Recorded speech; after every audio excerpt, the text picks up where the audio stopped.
CBS Television City Studio in Los Angeles, California, Wednesday, 13th of September, 1978.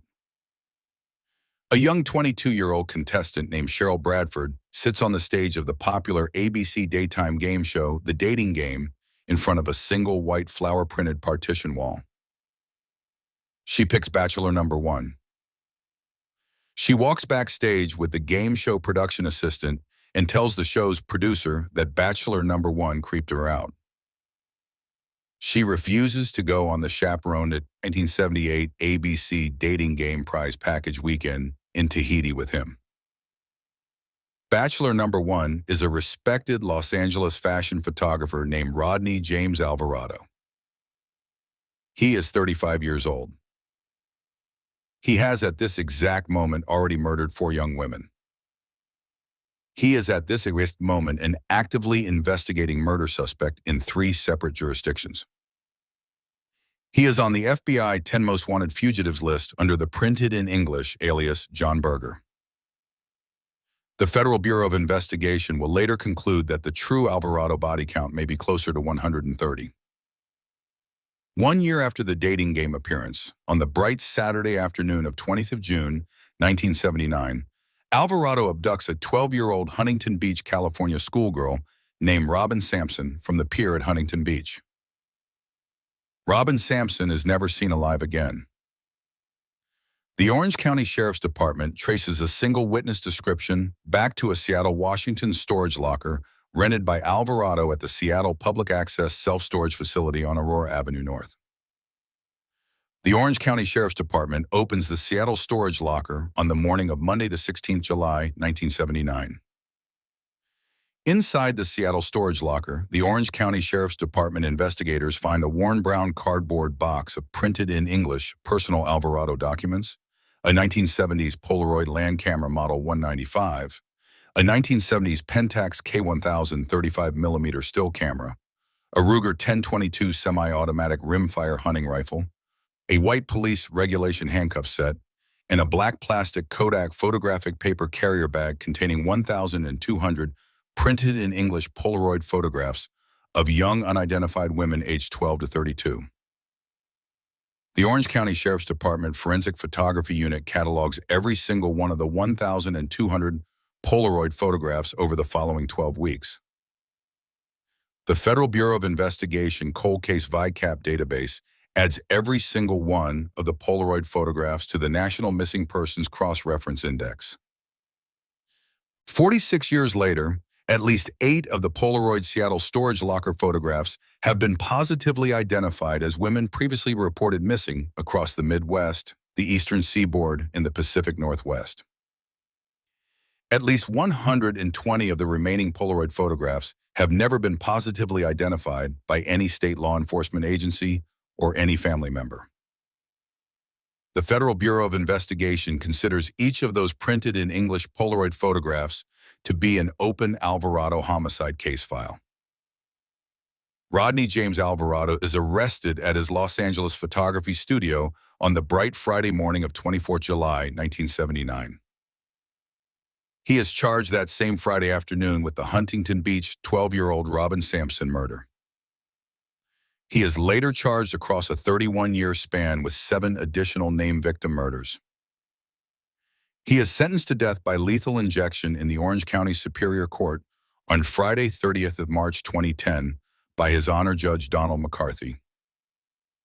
It is the 3rd separate death sentence Rodney Alvarado has received. His first 1980 Orange County death sentence is overturned on appeal. His second 1986 Orange County death sentence is overturned on appeal. His third 2010 Orange County death sentence is never carried out. He dies of natural causes in his bed at the California Healthcare Facility Prison Hospital in Stockton, California on Saturday, 24th July, 2021. He is 77 years old.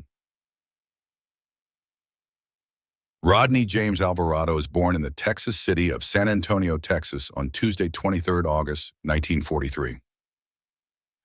His father, Raul Alvarado, is a San Antonio Mexican-American hardware store worker. His mother, Ana Maria Gutierrez Alvarado, is a San Antonio Mexican-American part-time domestic worker. Rodney is the oldest of 4 Alvarado children. The Alvarado family moves north to a modest 1950s Los Angeles suburban single-story residential household in suburban Monterey Park, California in 1951. Rodney Alvarado is a studious, shy 1950s Los Angeles schoolboy. He is a straight-A student at the Monterey Park Primary School. He enlists in the United States Army at the Los Angeles Army Recruitment Office in July 1960, age 17. He completes 1961 Fort Bragg, North Carolina, airborne paratrooper training. He is honorably discharged in 1964 for an Army-diagnosed sociopathic personality disorder. He enrolls at the University of California, Los Angeles School of Film and Television on the autumn 1964 GI Bill. He graduates with a Bachelor of Fine Arts in Motion Picture Cinematography in 1968. He attends the New York University Tisch School of the Arts graduate film program on the GI Bill from January 1971 to May 1972 under a printed in English alias. He studies film direction under the modest Polish-American Academy award-winning film director, Roman Polanski. He receives his NYU Graduate Film School Master of Fine Arts degree on Friday, 12th May 1972 under the printed in English alias John Berger. He returns to Los Angeles, California in the summer of 1972.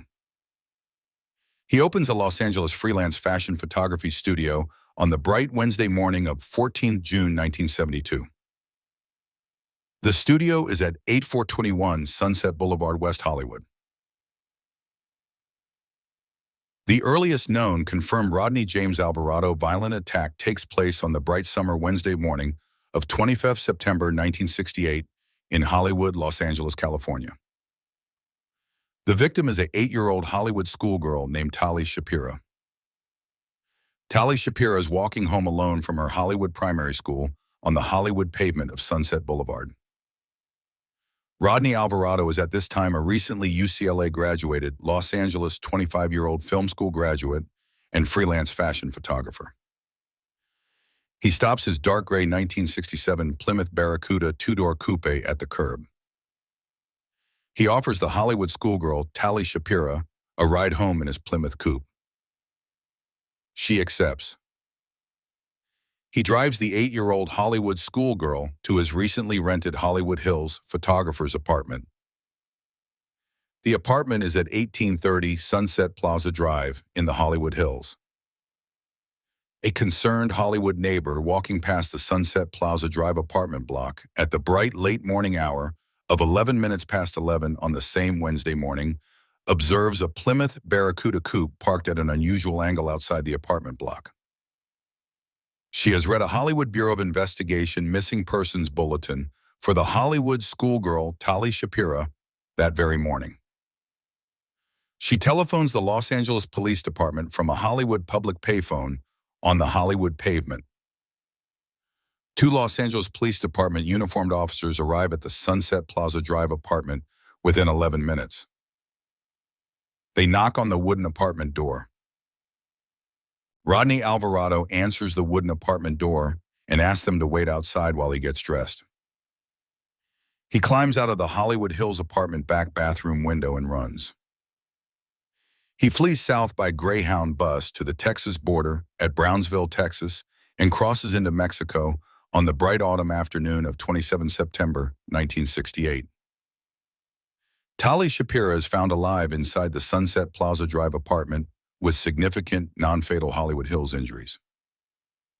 She survives. The Federal Bureau of Investigation adds Rodney James Alvarado to the FBI 10 Most Wanted Fugitives list on the bright autumn morning of 12th October 1968. By the bright summer of 1971, Rodney Alvarado is a respected New York City freelance fashion photographer, working under the printed in English alias John Berger. He works as an NYU summer film camp counselor at the Cherry Hill, New Jersey Girls Summer Film Camp.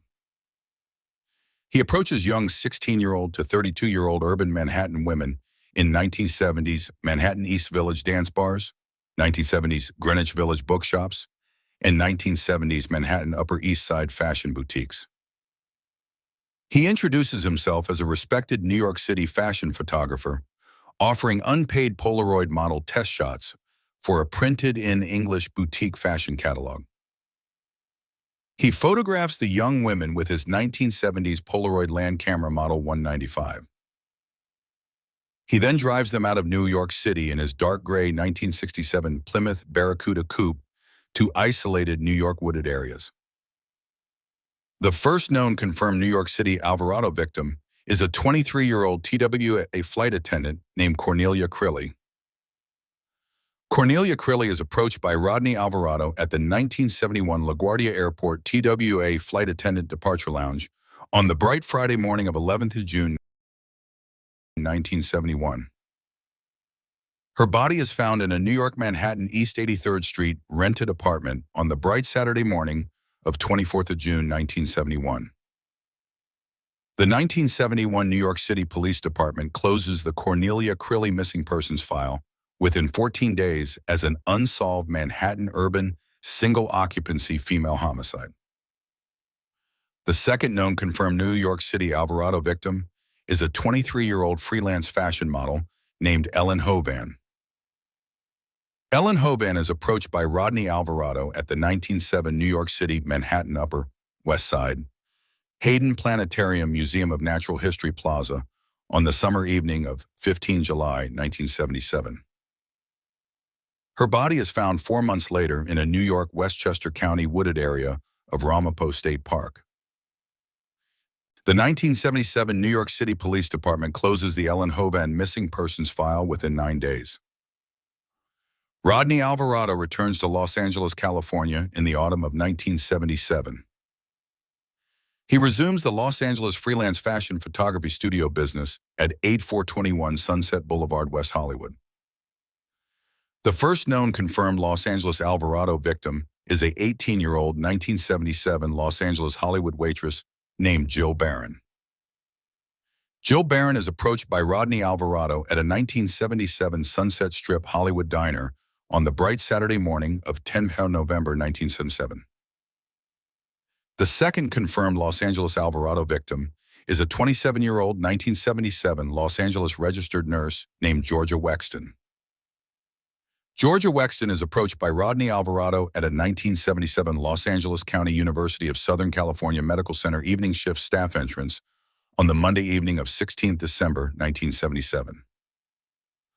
The third confirmed Los Angeles Alvarado victim is a 32-year-old 1978 Los Angeles legal secretary named Charlotte Lambert.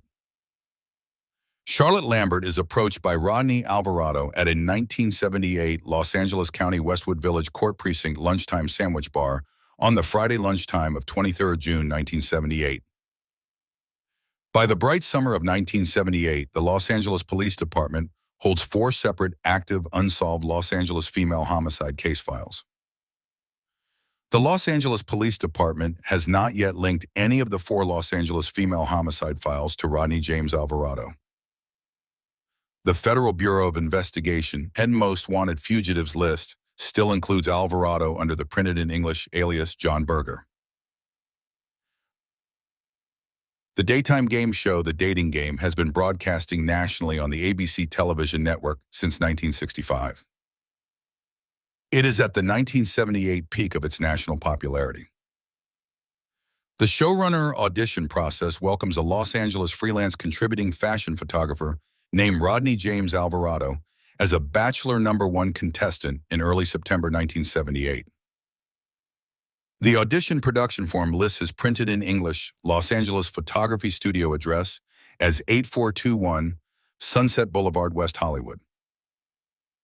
The 1978 ABC dating game showrunner Mike Metzger personally clears Rodney Alvarado for the bright Wednesday afternoon of 13 September 1978 live broadcast. Cheryl Bradford is the chosen 22-year-old female contestant for the same Wednesday afternoon live broadcast. The 1978 ABC dating game contestant background check process at this date consists of 1 printed-in English single-page typed audition form In a 1978 game show, production assistants are a 20-minute backstage interview. The dating game contestant background check process does not at this date cross-reference any applicant name against the FBI 10 Most Wanted Fugitives list. Cheryl Bradford is at this point a 1978 Pasadena, California school teacher in her second 1978 year of 1978 elementary school teaching. She asked Rodney Alvarado three 1970s flirty dating game questions. His answers include a 1978 reference to playing a dirty old movie with her on the Tahiti chaperoned prize weekend. The 1978 live ABC studio audience laughs at the flirty answer. Cheryl Bradford picks Bachelor Number One. The two of them are introduced backstage by the 1978 ABC dating game production assistant. Cheryl Bradford refuses to go on the chaperoned 1978 Tahiti prize weekend with him. She tells the production assistant that she felt creeped out by him. She tells the 1978 ABC dating game producer, Mike Metzger, that he felt creepy. The Tahiti chaperoned prize weekend is quietly canceled. The 1978 ABC dating game broadcast goes out on the national daytime ABC airwaves on the bright Saturday afternoon of 16 September 1978. The national daytime ABC viewing audience that Saturday afternoon includes a concerned Hollywood neighbor who first telephoned the Los Angeles Police Department about the Tali Shapira apartment on the bright Wednesday morning of 25 September 1968. She does not recognize the bachelor. The Tali Shapira 1968 Act of Outstanding Los Angeles Police Department arrest warrant for Rodney James Alvarado remains on file. On the bright 1979 spring Saturday afternoon of 20th June 1979, Rodney Alvarado abducts a 12-year-old Huntington Beach, California schoolgirl named Robin Sampson from the Huntington Beach Municipal Pier. Robin Sampson is at the Huntington Beach Pier on a Saturday afternoon family beach outing with her Huntington Beach school friend, Brenda. The Brenda will describe Rodney Alvarado to the Orange County Sheriff's Department composite sketch artist that same Saturday evening. 12-year-old Robin Sampson is never recovered alive. The Orange County composite sketch is shown on the Los Angeles Regional KTLA-5 evening television news on the bright Sunday evening of 21st June 1979. The Orange County Sheriff's Department composite sketch of the suspect in the 12-year-old Robin Sampson murder is recognized by a Hollywood neighbor of Rodney Alvarado on the bright Monday morning of 22nd June 1979. She telephones the Orange County Sheriff's Department. The Orange County Sheriff's Department traces the 1979 lead back to a Seattle, Washington self-storage locker rented under the printed in English alias John Berger. The storage locker is at the Seattle Public Access Self-Storage Facility on Aurora Avenue North in Seattle, Washington. The Orange County Sheriff's Department obtains a federal search warrant from the United States District Court for the Western District of Washington on the bright Friday morning of 13 July 1979. The Orange County Sheriff's Department investigators opened the Seattle storage locker on the bright Monday morning of 16 July 1979. Inside the Seattle storage locker, the Orange County investigators find a 1970s Polaroid land camera model 195, a 1970s Pentax K1000 still camera, a Ruger 1022 semi-automatic rifle, a white police regulation handcuff set, and a black Kodak photographic paper carrier bag containing exactly 1,200 printed in English Polaroid photographs of young, unidentified women aged 12 to 32. The Orange County Sheriff's Department forensic photography team patiently sorts and catalogs every single one of those 1,200 Polaroid photographs over the same 12-week period.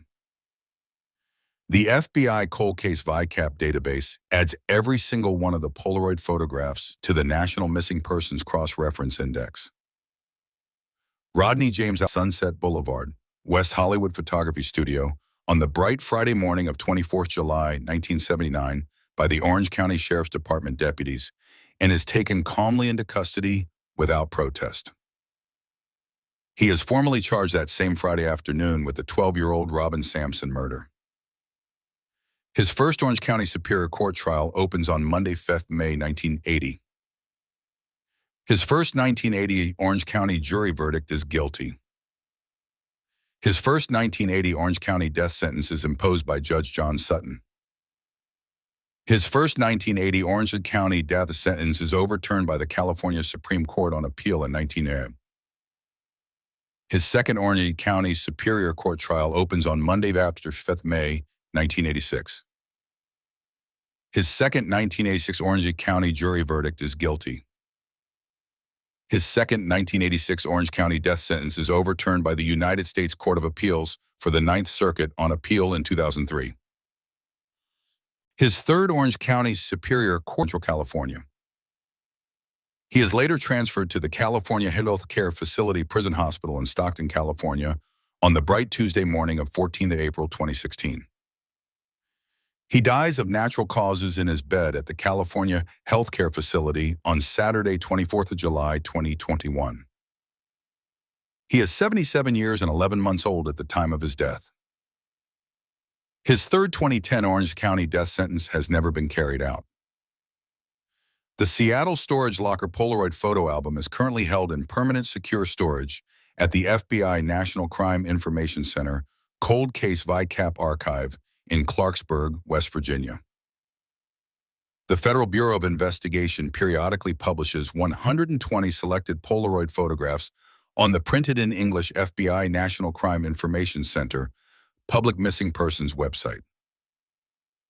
The Federal Bureau of Investigation continues to receive a steady trickle of family member positive identifications from the printed in English VICAP photographs. If you watched episode 15 of this channel, you already know how this story rhymes. In 1983, a 17-year-old Anchorage, Alaska runaway in a single broken steel handcuff ran barefoot out of an Anchorage basement door at 5 in the morning and quietly ended 12 years of Alaskan wilderness hunting. In 1979, an Orange County Sheriff's Department forensic photographer opened a black Kodak photographic paper carrier bag inside a Seattle, Washington self-storage locker and counted 1,200 Polaroid photographs of young, unidentified women aged 12 to 32. Next episode, episode 17, we go inside the Anchorage, Alaska handyman who buried his printed in English Ziploc bag kill kits at remote wilderness grid coordinates across the entire lower 48 states 2 and 3 years before he ever murdered the victims he later abducted at random from each of those grid coordinates, and who hanged himself with a prison bedsheet at the Anchorage Correctional Complex on the morning of Sunday, 2nd December 2012, leaving a blood-stained 4-page handwritten confession letter the Federal Bureau of Investigation Behavioral Analysis Unit at Quantico, Virginia, later described as a blueprint for evil.